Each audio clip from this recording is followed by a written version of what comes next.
Perhatikan teks berikut. Kesimpulan yang paling tepat dari paragraf tersebut adalah titik-titik. Kita disuruh untuk menyimpulkan dari paragraf ini. Nah, dalam menentukan sebuah kesimpulan itu, sebenarnya kita bisa mengambil dari sebuah ide pokok ataupun kita juga bisa menggabungkan jika si paragraf tersebut berisi seputar sebab akibat, itu lebih mudah ya. Oke, kita baca dulu untuk teksnya. Di tengah kemajuan teknologi informasi yang semakin pesat, masyarakat kini hidup dalam arus data yang tiada henti. Setiap detik, berbagai informasi melintas di layar gawai, membentuk persepsi dan opini publik dalam waktu singkat. Namun, derasnya arus informasi itu tidak selalu diiringi dengan kemampuan literasi digital yang memadai.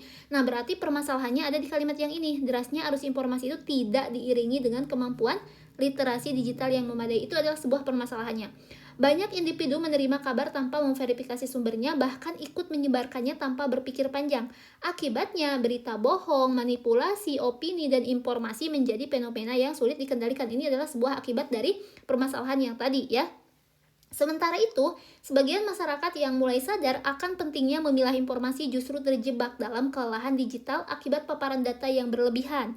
Di tengah situasi ini, pendidikan literasi digital bukan hanya sekedar pelengkap kurikulum, berarti yang dibutuhkan adalah pendidikan literasi digital ya, melainkan kebutuhan mendesak untuk membangun masyarakat yang kritis, tangguh, dan beretika di dunia maya. Oke, karena kalimat ini, paragraf ini berupa sebab akibat ya, sebab akibat dan juga ada solusinya juga ya, ditambah ada solusi di akhir ya, yakni harus adanya pendidikan literasi digital. Kira-kira yang mana nih? Kita lihat pilihan jawabannya yang A. Arus informasi yang cepat membuat masyarakat sulit mengikuti perkembangan teknologi digital. Di sini ini tidak bisa mencakup secara keseluruhan ya apa yang ada dalam paragraf tersebut. Kemudian yang B, literasi digital harus menjadi prioritas agar masyarakat mampu menghadapi banjir informasi secara bijak. Nah, kalau misalnya kita melihat dari teks ini yang berupa sebab akibat ya, ini bisa disimpulkan sebagai bahwa literasi digital itu harus menjadi prioritas agar masyarakat mampu menghadapi banjir informasi ini permasalahannya secara bijak, seperti itu. Kita keep dulu yang B. Kita lihat yang C. Kelelahan digital adalah akibat utama dari penyalahgunaan teknologi informasi dari masyarakat modern.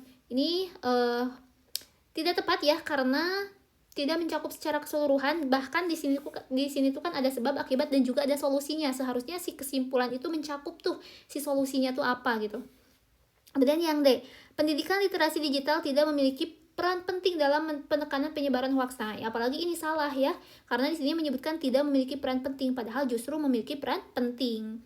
Kemudian yang E, arus data yang berlebihan menjadi tanda lemahnya sistem pendidikan di era teknologi. Ini kurang tepat juga. Berarti jawabannya adalah yang B ya, literasi digital harus menjadi prioritas agar masyarakat mampu menghadapi banjir informasi secara bijak.